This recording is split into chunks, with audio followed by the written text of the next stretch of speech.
பேரவைத் தலைவர் அவர்களே, முதல்ல முதலமைச்சர் கொண்டு வந்த தீர்மானத்திற்கு முழு மனதோடு நாங்கள் ஆதரவு தெரிவிக்கிறோம்.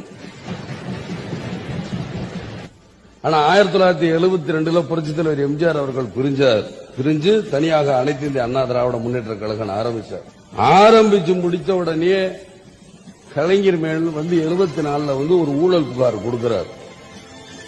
புரட்சித் தலைவர் எம்ஜிஆர் அவர்கள் சென்ட்ரல் கவர்மெண்ட் கிட்ட போய் ஊழல் புகார் கொடுக்கிறார். இந்த மாதிரி கலைஞர் அவர்கள் ஊழல் பண்ணியிருக்காரு, சொத்து குவிப்பு வழக்கில் அதிகமா சொத்தை சேர்த்திருக்காருன்னு சொல்லி ஊழல் குவிப்பு எங்க தன்னை ஊழல் வழக்கில் சேர்த்துருவாங்க பயந்து போய் தான் இந்த கச்சத்தீவை அன்னைக்கு மத்திய அரசு கிட்ட எதுவும் கேட்காம தரவார்த்து கொடுத்தவர் தான் இந்த கலைஞர். அன்னைக்கு மேற்கு வங்கத்தில் PC ராய் அப்படின்னு ஒரு முதலமைச்சர் இருந்தாரு. அந்த முதலமைச்சர் அந்த மேற்கு வங்கத்தை பங்களாதேஷுக்கு பிரிச்சு கொடுக்கணும்னு அன்னைக்கு VV கிரி அவர்கள் ஆசைப்பட்டாங்க.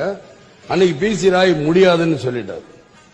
PC ராய் அதாவது மேற்கு வங்கத்தை நான் பிரிச்சு கொடுக்க முடியாது என்பது இந்திய அரசியலமைப்பு சட்டத்தில் ஒரு நாட்டோட இதை பிரிச்சு கொடுக்கிற அரசியலமைப்பு சட்டத்தில் இடம் இல்ல அப்படின்னாரு. இருந்தாலும் வழக்கறிஞர் செத்தல்வாட்டை கேட்டிருக்காரு. செத்தல்வாட்டை கேட்டு என்னன்னு கேட்கும்போது பிரிக்க முடியாதுங்க, நீங்க பாராளுமன்றத்தில் சட்டத்தை இயற்றி இரு சபைகளும் சட்டத்தை இயற்றி கொண்டு வந்தாதான் முடியுங்கும் பொழுது அந்த தீர்மானம் அதோட கைவிடப்பட்டது. அன்னைக்கு இருந்த முதலமைச்சர் PC ராய்க்கு இருந்த தைரியம் ஏன் முதல்வர் கலைஞருக்கு